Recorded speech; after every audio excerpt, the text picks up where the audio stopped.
Great. Well, good afternoon, everybody. Susan Gillis here, Boca Raton Historical Society, and welcome to our virtual lecture series, Caring for Your Family Collections.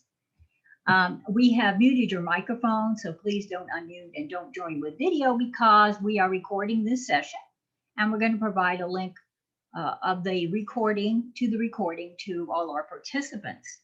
Now, today I will be talking about what is basically a curatorial horror film, which I call Getting the Bugs Out. So first, a little disclaimer. I am not an entomologist nor a licensed pest control operator, but many years ago, back in the 80s, I was taking some courses at Broward College for fun, really, and for education. And I noticed they had courses in pest control technology, because that is a major at Broward College. If you're a regular pest control applicator, a bug guy, you don't need a license for that, but the guy who buys the chemicals does. And they have to pass a state test. That's kind of hard, hence the courses. So I took two classes, one in insect identification, focusing on pests, and the other in pesticides. I was the only civilian in the class, but I learned a great deal, which still holds true today, and I'm going to kind of share that with you. These are things that a curator needs to know, and someone who curates their family collections need to know as well, because obviously pests are a real concern in our part of the world when it comes to our historic collections. So first, let's talk about the usual suspects. And I remember my professor said, there is no such thing as a palmetto bug. That is a Chamber of Commerce term that is used to try and allay the fears of tourists and new residents. They are, in fact, cucarachas. And there are three main species that I've noticed in museum setting or in my house. Americans, and they're kind of big. Australians, which are very similar, but they have sort of cream-colored wingtips, and those are the ones I see most often inside. And then the German cockroach, which is roughly half the size, a little lighter color, more caramel colored, not deep hair. But Germans are insidiously evil, and that's the kind that infest restaurants. Are very tenacious, very hard to get rid of. Now, cockroaches, pretty sexy picture, huh? Cockroaches are really interested in foodstuffs, grease, old, can be really ancient food on a piece of clothing, a piece of paper, whatever. They leave little fecal pellets everywhere, and they leave what's called roach sputum. This is brown, dark stain. It's actually regurgitation. Nice.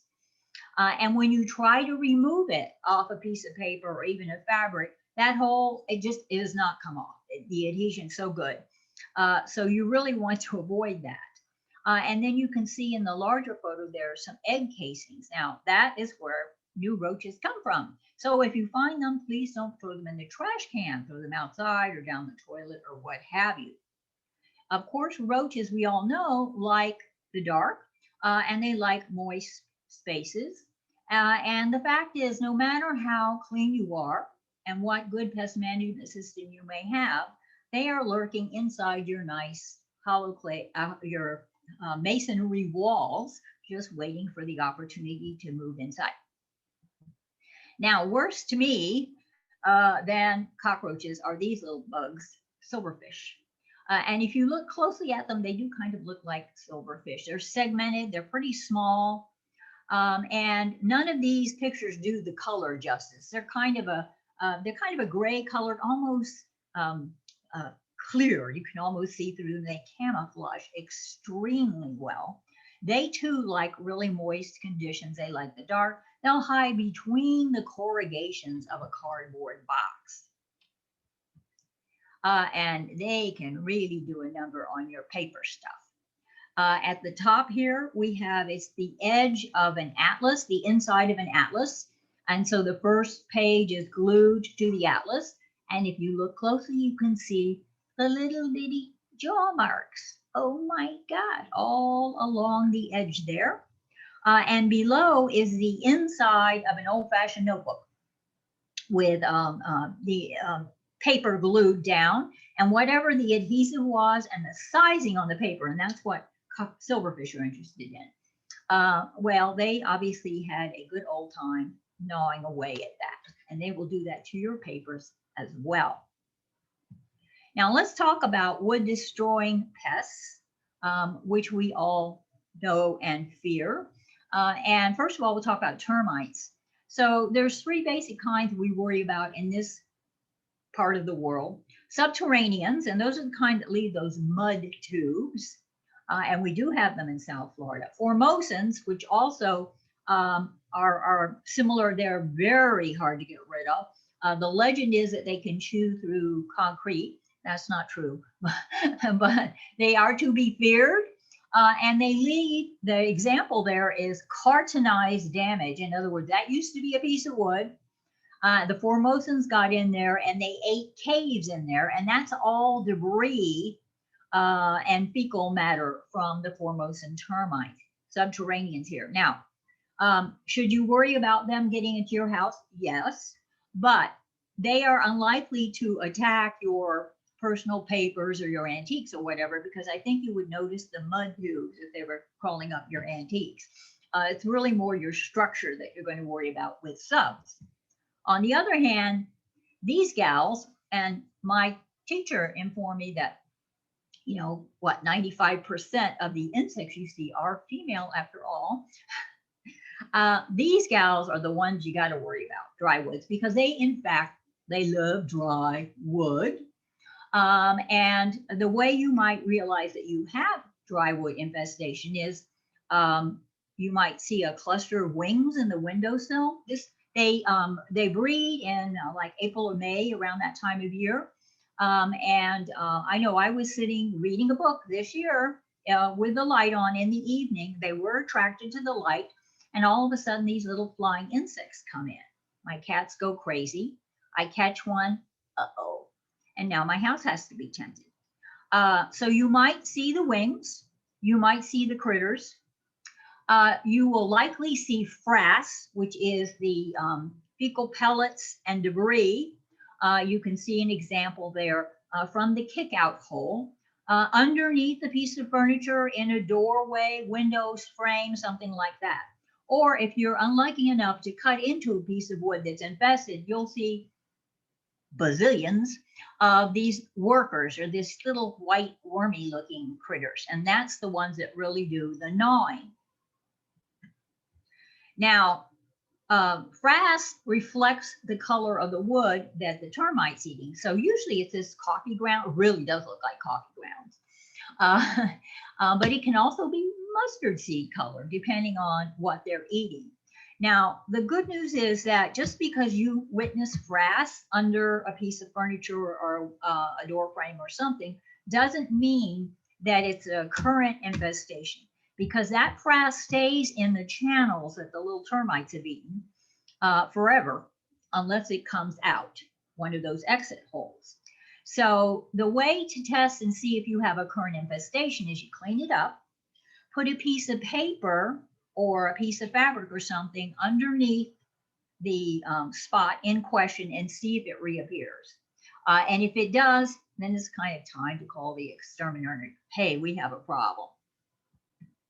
Now, good news is that not all flying little insects in your house are termites. Ants also breed with elates, and they like to fly around the house too. Ants are order Hymenoptera. They are related to wasps and bees. And termites are order Isoptera. Hymenoptera all have wasp waists, little tiny waists, which is very easily distinguishable from termites. That's the easiest way to tell them apart. Here's some very attractive drywood termite damage. You might not even know they're in a piece of furniture or what have you until you lean on the top and the veneer gives way, and all of a sudden you see this incredible damage on this antique piece of wood. And they are having a good time in that bottom picture. That's kind of creepy, isn't it? And I had to share this with you. We have this magnificent Bargueño, which is hundreds and hundreds of years old in the collections at Boca Raton Historical Society. And at the very back, obviously the termites have had a good time. I know it's termites because there's still frass in there. And apparently the termites went unchecked for Lord knows how long. It could have been in Spain because this furniture is from Spain. It could have happened in Spain hundreds of years ago and not even in the 20th century. Who knows? But clearly they enjoyed themselves. Very impressive. Now, I believe this is paper that's termite damage. And the reason is I found it in my utility room after the last time I was tenanted. And the letters say New Balance. So that's the wrapping that was in a box, an old shoe box, okay, for New Balance shoes. Oh my gosh. So apparently drywood termites are not above having a nosh on your papers if they're around, because after all, it contains cellulose, which is what they like. And, you know, it's not very hard on the jaws, easy chewing, I guess. Horrible. Now let's talk about ants. So ants are really annoying, but for the most part, they are not going to specifically endanger your family collections. The carpenter ant or bull ant is quite large, as you can see here. And what they do is they like old termite damage, and they like already rotten wood, something that's been water damaged, like your soffit or fascia board or something, something that has dry rot. And they go in and they also cartonize. And so you will see the ants and you will see this dramatic damage.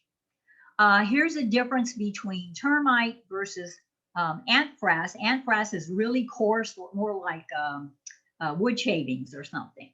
And so you still don't want carpenter ants, but they are actually eating something that's already a goner is the punchline there. Now, even worse than termites are beetles. The most infamous, there's the old house borer and other wood destroying beetles, is the powder post beetle. And you see how tiny the adult is. Little tiny critters. It is not the adult beetles that do the damage, it's the larvae. So when we say we have wood, there's worms in our wood, what we mean there is their beetle larvae. That's what's chewing away. And they can really do a number. Now, they too have exit holes, and their frass is much powdery. Not that you care, you don't want either of those things in your wood. Much powdery, and they are notoriously hard to get rid of as well. Here is some beetle damage in the back of an antique cabinet. Oh boy. So beetles also like to eat wool and silk and stuff. These are carpet beetles, and you see they look very, very different, but they're all carpet beetles. Again, very, very small little insects. It is the larvae that do the damage as well. Look at how small that carpet beetle is on the right. Are you going to notice that? So it's the larvae you have to watch out for. On your left, you can see how they've really had fun with this wool rug. I doubt they like polyester or nylon. And on the right, I tell a story on myself. We had this braided, old-fashioned braided rug with a lot of wool components at one of our houses at the Fort Lauderdale Historical Society, historic houses, right? And I go in the kitchen one day, and there's worms in my rug, carpet beetles.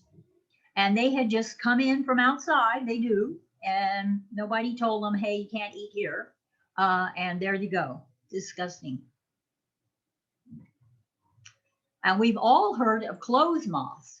So just because you see a moth flying through your house doesn't mean you should be concerned. Clothes moths are little tiny critters, but they can really do a number on, again, they like protein fibers.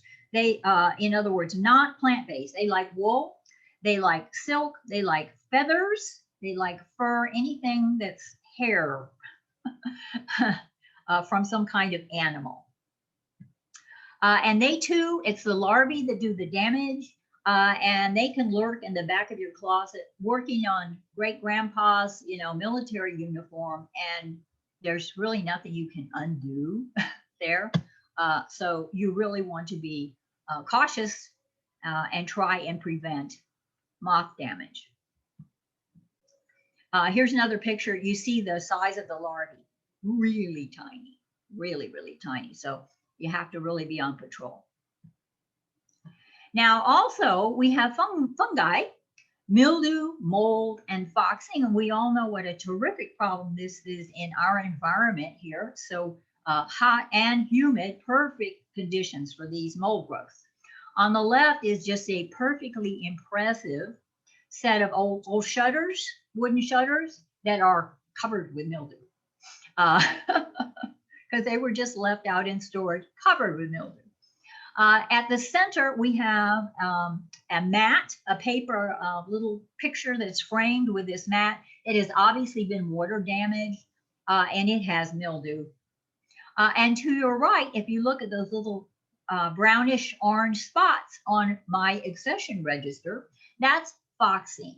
And I explained that last time. Foxing is actually the result of some sort of mildew damage. It's a chemical reaction that produces iron oxides, basically little rust spots. We call them climate stains, but the curators call them foxing because of the color of foxes.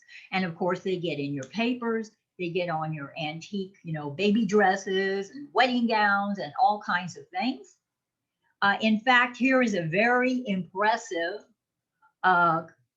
example of foxing on a big ironstone platter. This is a 19th century platter. It's glazed, which is like glass, and foxing appeared in it. Holy smokes. That's just a testament to our horrible environmental storage conditions here in this part of the world. Okay, so I don't know about you guys, but this is the highlight of the horror film, all right? The scary part. So I would rather deal with all of the above mentioned insects and mold than deal with these critters, and you probably feel the same. And if you have four-legged varmints in your house, I hate to tell you, but it's probably not little cute little mouse. It's probably some kind of rat.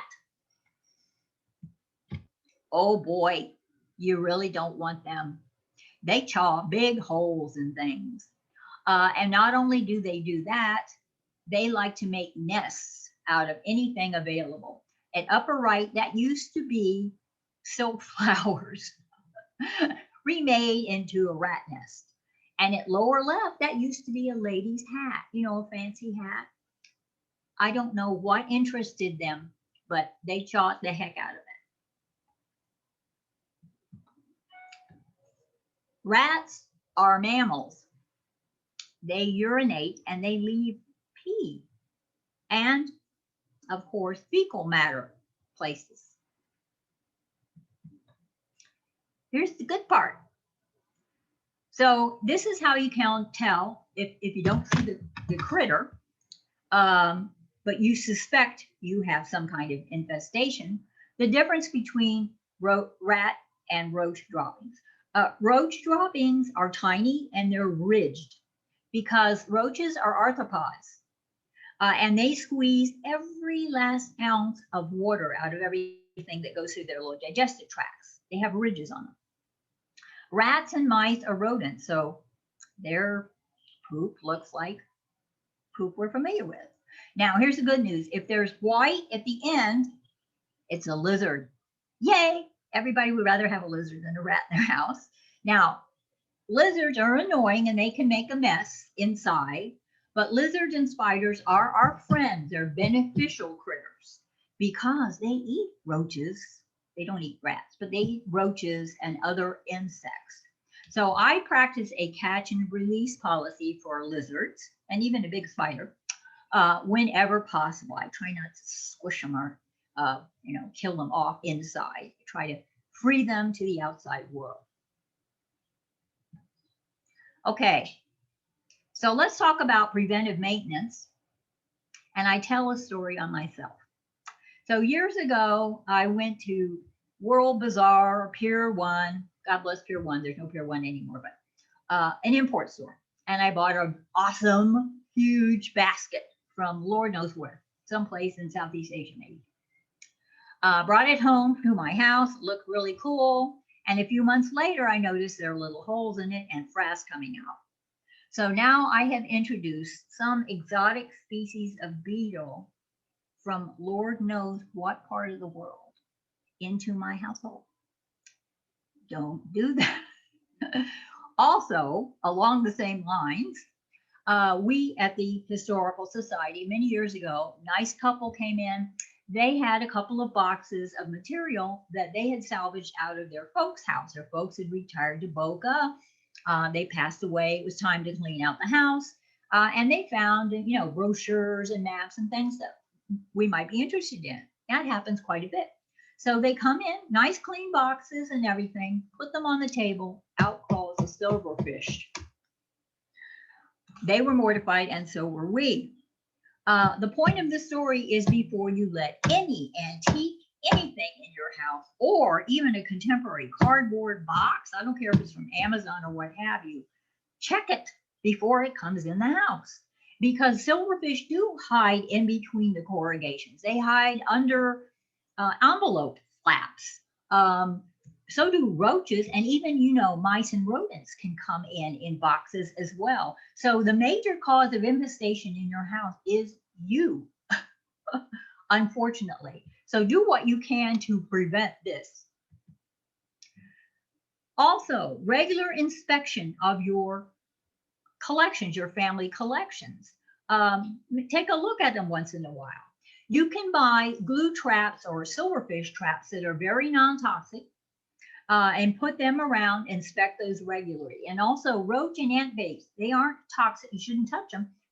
But that's something you can use to discourage, and you want to check on and see if you have any catch in the area, in the vicinity of wherever your collections are stored, if they're in boxes or a closet or what have you.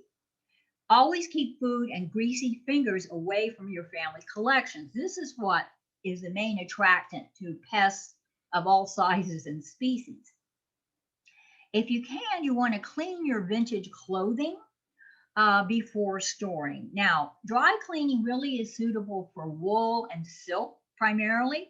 And if you have an old uniform, it seems to be in good shape, I would advise go ahead and get it dry cleaned. Antique cotton should not really be dry cleaned. That's not suitable. It needs to be conservation washed, but that's another talk for another day. So just check things out, do a little research before you pack things away. Add a door sweep to the bottom of the door. That's, door bottom, it's called sometimes. Now, is that going to discourage all pests? No, because they're pretty small. They can come under. But don't leave a big gap under your door like I have. Just invite them in. Household pesticides should never be sprayed directly on your collections, but around. Not okay. That's the whole idea of the baseboards and that kind of thing. Now, I told you I took that pesticide class many years ago, and the thing I was very interested in was what damage pesticides might do to painting or a costume or your paper collections or what have you. And so the punchline is it's not the pesticide that's going to damage them, it's the solvent the pesticide is in. And easily avoided by not spraying it directly on things. Now remember, the whole idea is not to drown the pests, okay? Also, pesticides are wonderful, but they have a flaw, our household pesticides, just like DDT, which was a wonderful pesticide, and all its related pesticides, its descendants, were abused and misused. And what happens is when you spray in your house, that's very effective for a certain percentage of the cockroaches, let's say, but there's always some of them that are resistant. and they're the ones that survive. And so the next generation that they breed are resistant. And you know, pests are very fast at breeding and reproducing. They're, you know, really good at that. And so now you have pesticide resistant bugs in your house. So what you should do is switch out the pesticide you're using. I'm not talking about where it's whether it says raid on the front or not, but check out what the chemicals are in the pesticide. And most of all, integrated pest management is the modern concept of pest control, where you spray the exterior of your building, where you um, do a maintenance, regular maintenance. You probably want to call a professional exterminator. I mean, if you have the wherewithal, that's really a really good idea. Let's talk about mothballs. Um, you all are familiar with mothballs. Mothballs are still sold. They are either paradichlorobenzene, PDB, or naphthalene, and they have a very strong odor. It's the vapor. It does kill moths, and it does repel other insects. However, apparently cockroaches get used to the smell. I see a typo. And then it doesn't work anymore. It's the vapors that do the repelling. And most of all, PDB and naphthalene are toxic to people, pets, and the environment. And they shouldn't be used in a closet where you can smell them, or in a, you know, a chest where you're going to inhale that odor.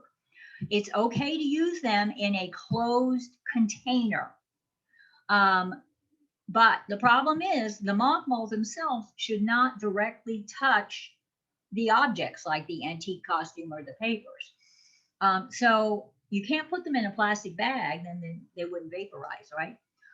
So what you can do is try and find little mesh bags. Sometimes you get, these days, you get jewelry comes in a little sort of chiffon fabric bag. You know, it has holes, air holes anyway, so the vapors could escape. That's just something that comes to mind.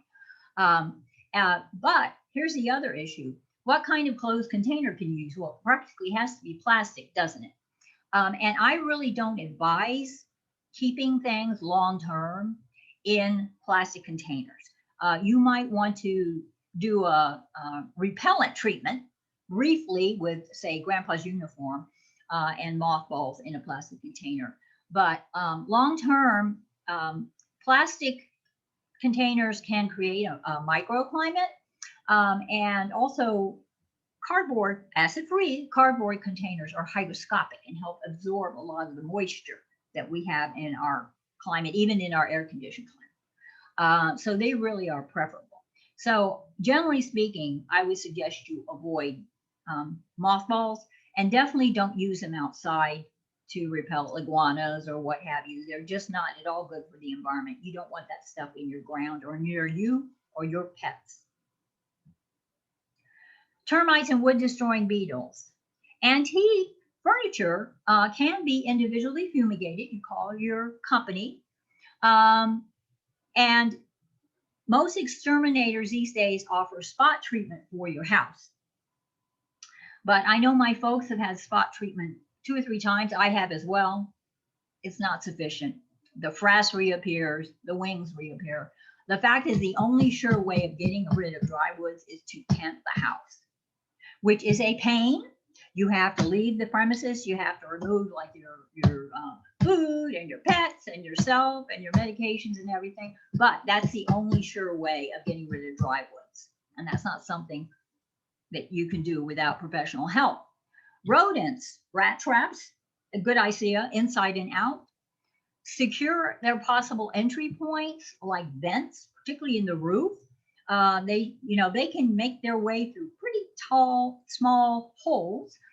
So you want to use some kind of really, really fine mesh to secure vents and any possible access points. Even you can put mesh over your sewer vents as well to keep things from falling down.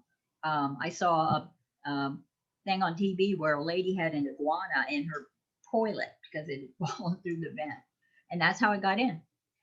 And of course, call the exterminator. Mildew and mold, man, that is a real challenge in our environment. All you can do is try and keep your collections in proper ventilated, air-conditioned environment. We all know high humidity and temperature promote mold growth. Most of us, like me, and the Historical Society, inherit things that were not stored properly over the years. They've been in our Florida garages and Lord knows where, and they already have mildew and mold damage. So all you can do is try and control it going forward. Active mildew can be removed. We had some scrapbooks in our collection in Boca that from Parks and Rec, wonderful content, horrible condition. And so they had mildew all over the bottom. They had been in a flood. So I put on my respirator, covered my hair, put a lab coat on, gloves, went outside and brushed that mildew off, even though I am actually allergic to mold and mildew. Not something I would allow my volunteers to do. The problem is the stain remains.